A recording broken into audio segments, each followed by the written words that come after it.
Swastiastu. Halo semuanya, perkenalkan nama saya Niputu Winda Warmayanti, nomor absen 39, kelas 10 IPA 6. Pada kesempatan ini, saya akan membawakan materi mengenai contoh hewan yang tergolong dari nematoda sendiri, yaitu ada cacing kremi, cacing filaria atau cacing rambut, dan juga cacing otot. Selamat menonton! Perkenalkan, nama saya Nilo Yusma Putri Yurdianti, nomor absen 36. Di sini saya bertugas menjelaskan tentang cestoda dan pengertian dari nematoda. Om Swastiastu. Perkenalkan, nama saya Jevinka Sati Putri Ninghartanto dari kelas 10 IPA 6 nomor absen 20. Saya akan menjelaskan tentang ciri-ciri umum dari filum Platy helminthes. Perkenalkan, nama saya Ludiva Regina Putri, nomor absen 28. Saya bertugas menjelaskan materi tentang reproduksi nematoda serta dua jenis nematoda yaitu Ascaris lumbricoides dan Ancylostoma duodenale. Om Swastiastu, nama saya Dimas Alvaro Raditya, saya absen 5, saya bertugas untuk menjelaskan tentang ciri-ciri nematoda.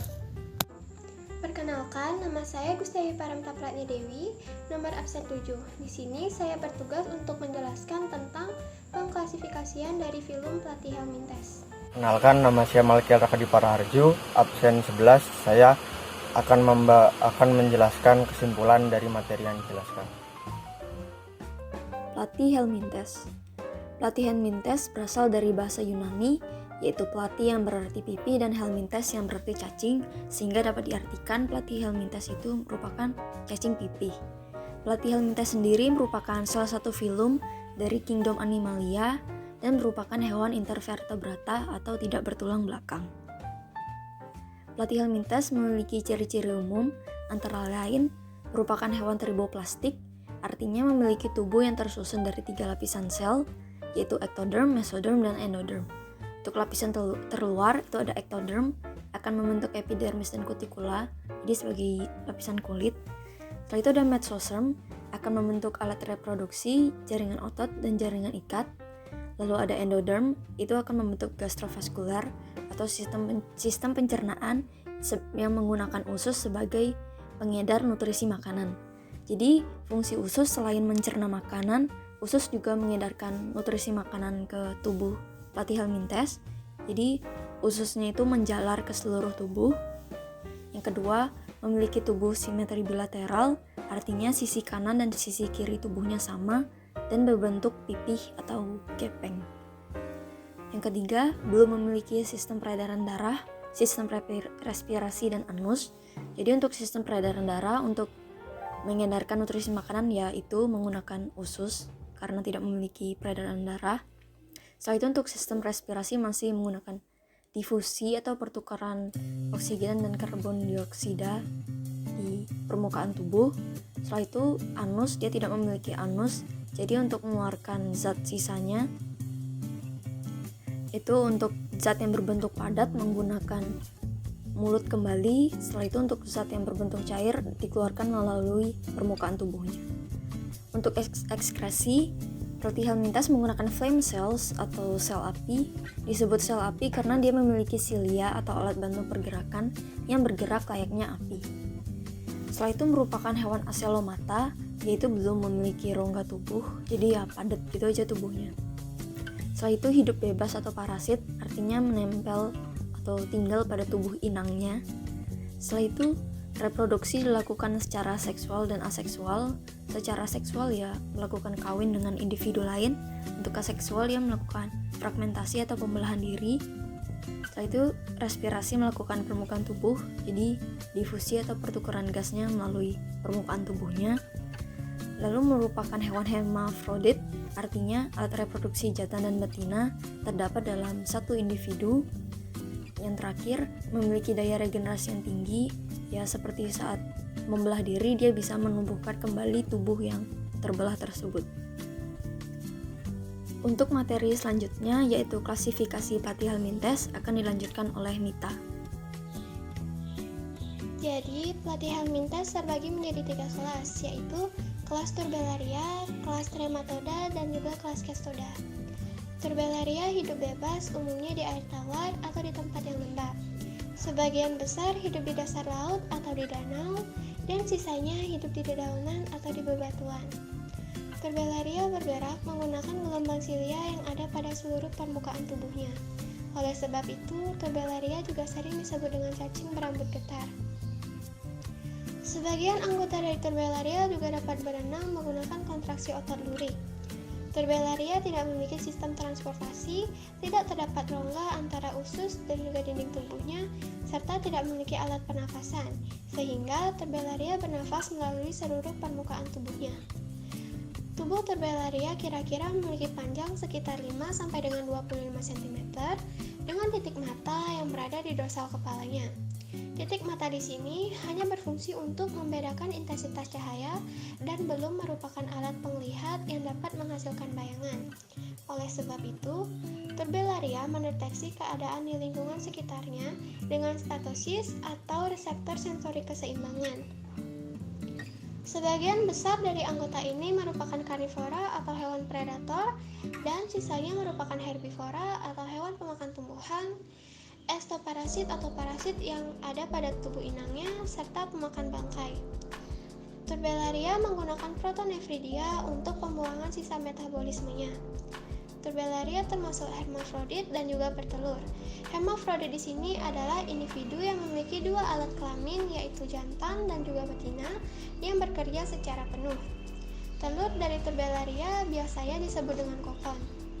Tidak hanya hermafrodit dan juga bertelur, sebagian dari anggota Turbellaria juga dapat berkembang biak secara aseksual, yaitu secara pembelahan. Contoh dari Turbellaria adalah cacing planaria dan juga cacing martil atau yang sering disebut dengan bipalia. Gambar dari cacing planaria dan juga bipalia ada pada slide di dalam PowerPoint. Bagian selanjutnya adalah trematoda. Semua anggota dari kelas trematoda termasuk ke dalam parasit.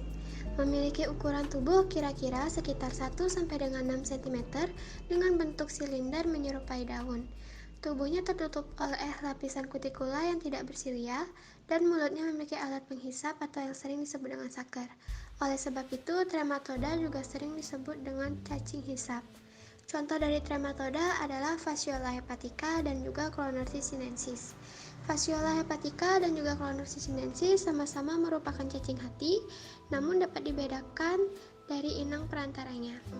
Inang perantara Clonorchis sinensis adalah ikan air tawar, sedangkan Fasciola hepatica adalah siput.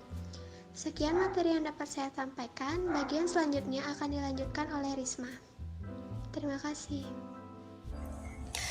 Cestoda. Cestoda atau cacing pita adalah kelas cacing dalam filum Platyhelminthes atau cacing pipi. Cacing ini biasanya hidup sebagai parasit dalam usus vertebrata dan tanpa alat pencernaan. Cacing ini bersifat hermafrodit. Semua anggota Cestoda bertindak sebagai parasit, dan daur hidup mereka bervariasi. Tetapi, biasanya cacing dewasa tinggal di saluran pencernaan vertebrata sebagai inang definitif, dan biasanya cacing muda hidup dalam tubuh spesies hewan lain, baik vertebrata maupun invertebrata, sebagai inang perantara. Di samping sudah terdapat gambar dari struktur tubuh Cestoda. Bisa kita lihat, tubuhnya berbentuk pipi panjang yang menyerupai pita. Tubuhnya terdiri atas segmen-segmen yang disebut dengan proglotit yang dilapisi kutikula, mempunyai kepala yang disebut dengan scolex. Terdapat kait-kait yang disebut dengan rostellum yang tersusun dari bahan kitin. Pada scolex, terdapat 4 buah penghisap untuk melekat pada dinding usus. Di bagian proglotit, mengandung organ kelamin jantan yang disebut dengan testis dan organ kelamin betina yang disebut dengan ovarium.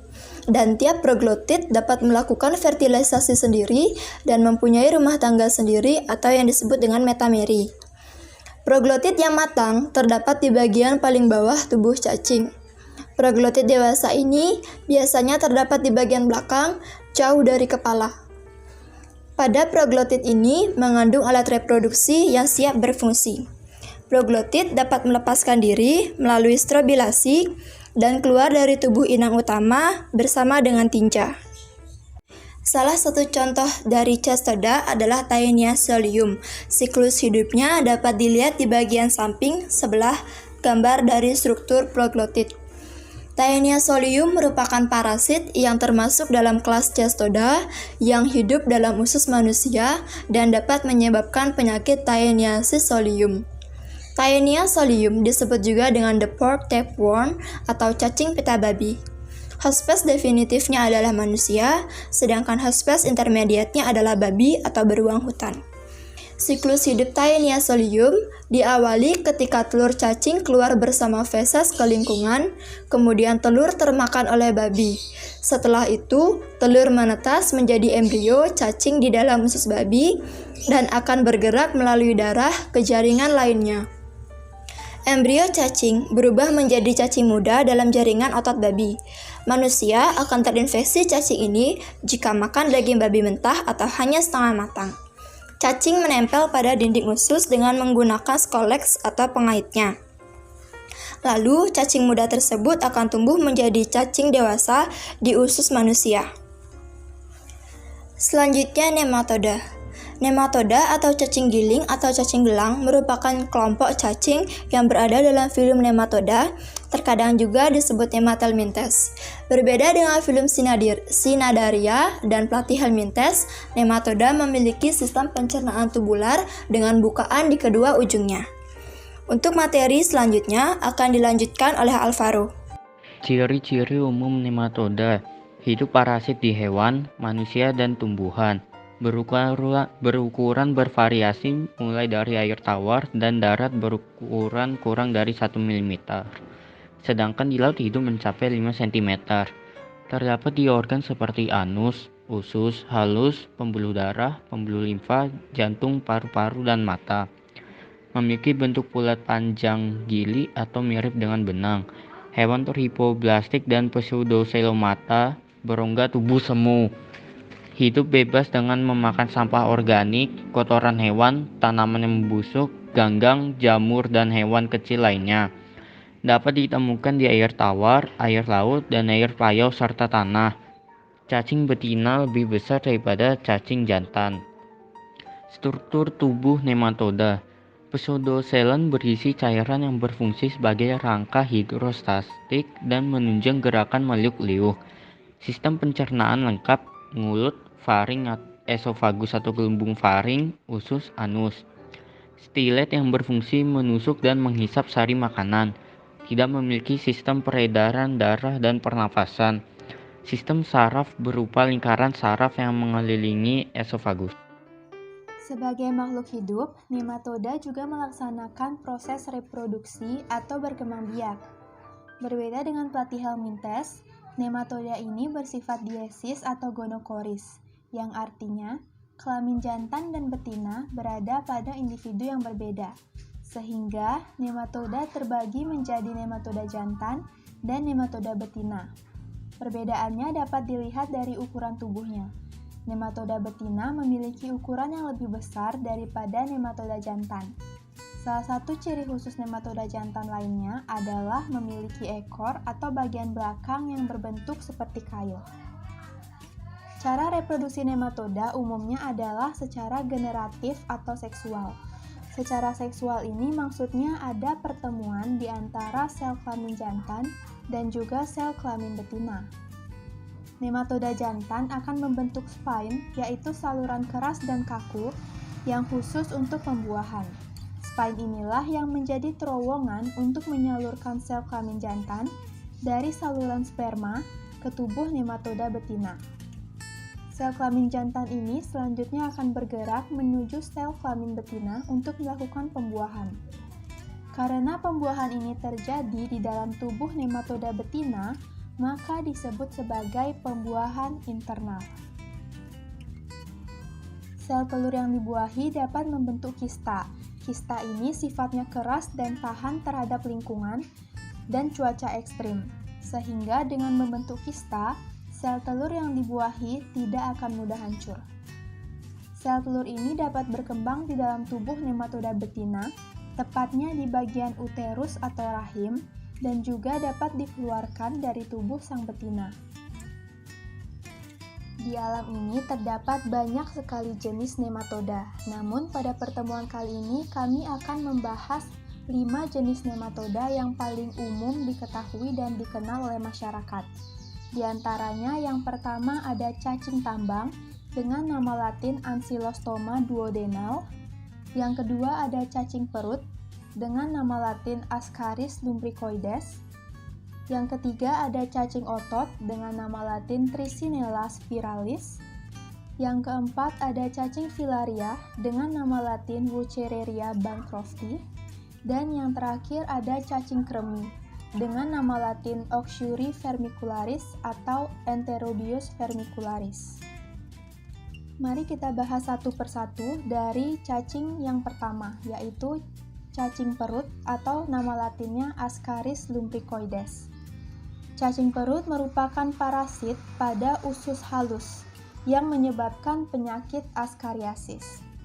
Panjang tubuhnya bervariasi, mulai dari beberapa milimeter hingga bisa mencapai 15 sampai 40 cm.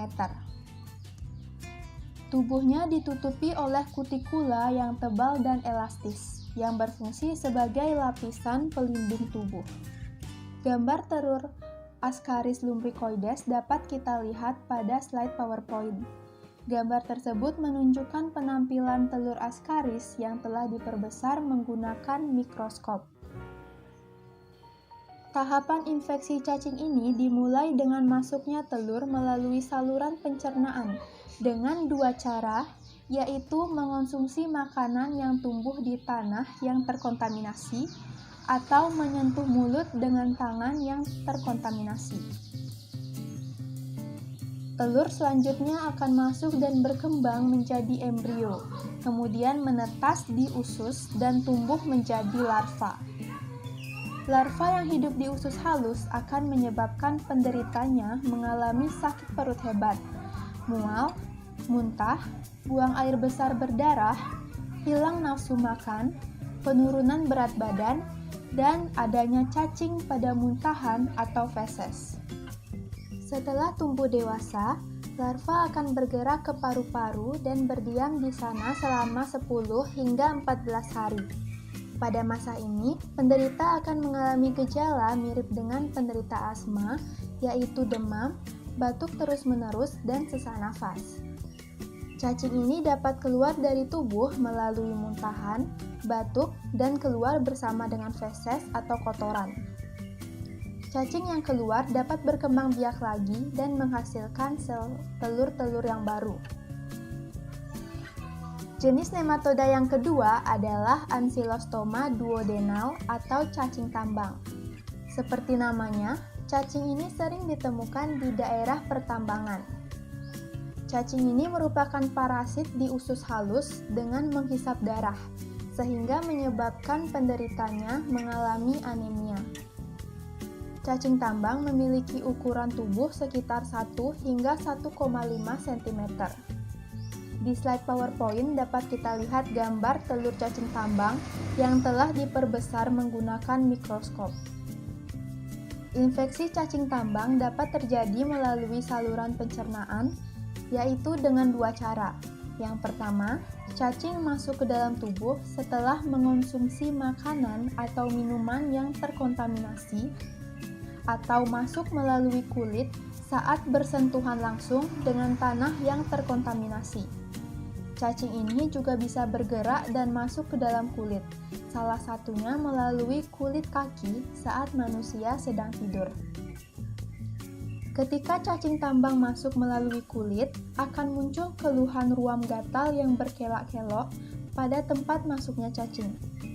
Infeksi ini dinamakan dengan cutaneous larva migrans.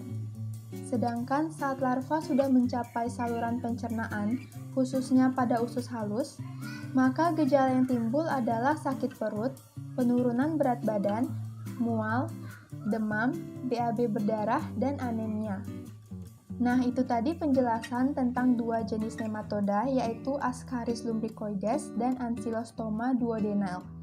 Selain kedua cacing tersebut, masih ada 3 jenis nematoda lainnya yang akan dilanjutkan oleh Winda. selanjutnya kita akan membahas mengenai Wuchereria bancrofti atau cacing filaria ataupun cacing rambut. Cacing ini dikatakan filaria karena tubuhnya berbentuk giling dan mirip benang. Awal mula dari adanya cacing filaria atau cacing rambut ini dimulai adanya parasit filaria yang bisa masuk ke tubuh melalui gigitan nyamuk yang sudah terinfeksi. Nah, nantinya parasit ini akan tumbuh dewasa dan berbentuk cacing. Tapi yang bikin resah ini adalah cacing ini mampu bertahan hidup selama 6-8 tahun loh. Nah, terus berkembang biak dalam jaringan limfa manusia. Nah, di dalam jaringan limfa manusia, dia melakukan aksinya, yaitu melakukan pembengkakan pada kaki. Nah, bisa dilihat gambar pembengkakan pada kakinya di PowerPoint. Nah, seperti itulah pembengkakan yang dilakukan oleh cacing filaria atau cacing rambut tersebut. Nah, cacing ini akhirnya dikatakan dapat menyebabkan penyakit kaki gajah ataupun penyakit elephantiasis. Di sini kita akan membahas mengenai cacing kremi dengan nama latin Enterobius vermicularis atau Oxyuri vermicularis. Nah, cacing kremi ini merupakan cacing yang hidup di usus besar manusia, terutama pada anak-anak sekitar 5-10 tahun. Cacing kremi merupakan cacing yang berukuran kecil, yaitu sekitar 1-1,5 cm.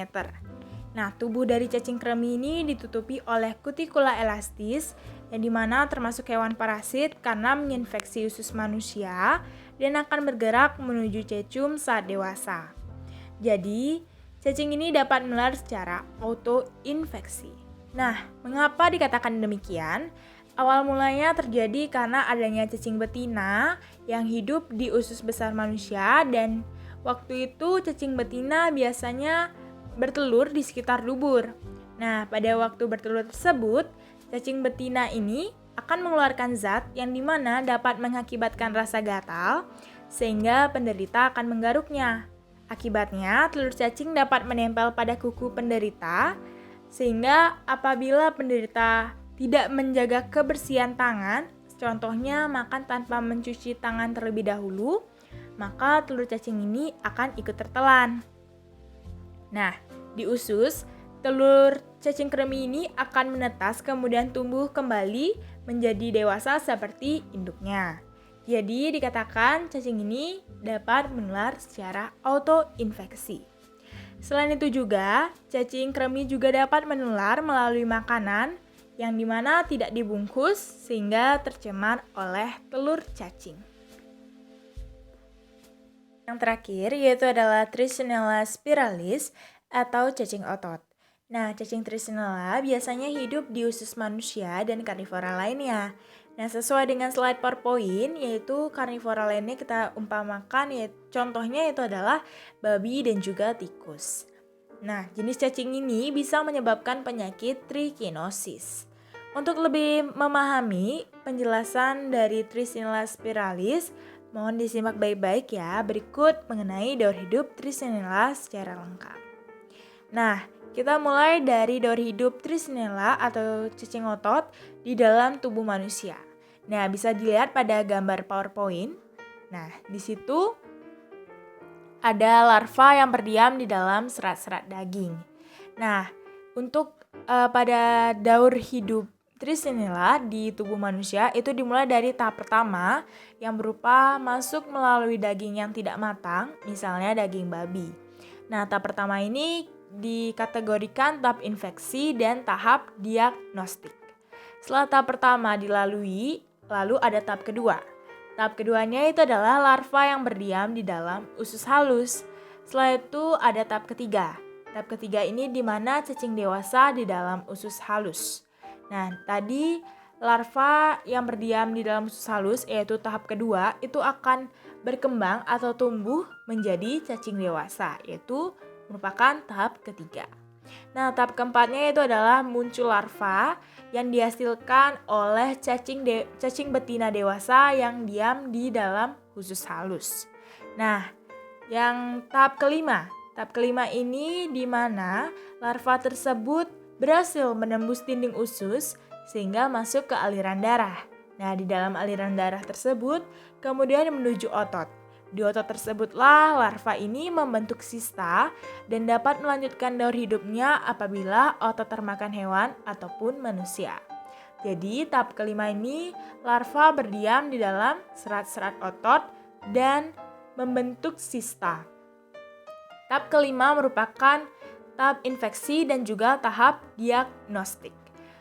Untuk daur hidup cacing otot di karnivora lainnya seperti babi dan juga tikus itu berikut penjelasannya, yaitu mula-mula adanya larva yang berdiam di dalam serat-serat daging. Setelah itu yang tahap pertama di daur hidup Trichinella di tubuh babi ataupun tikus itu sama saja.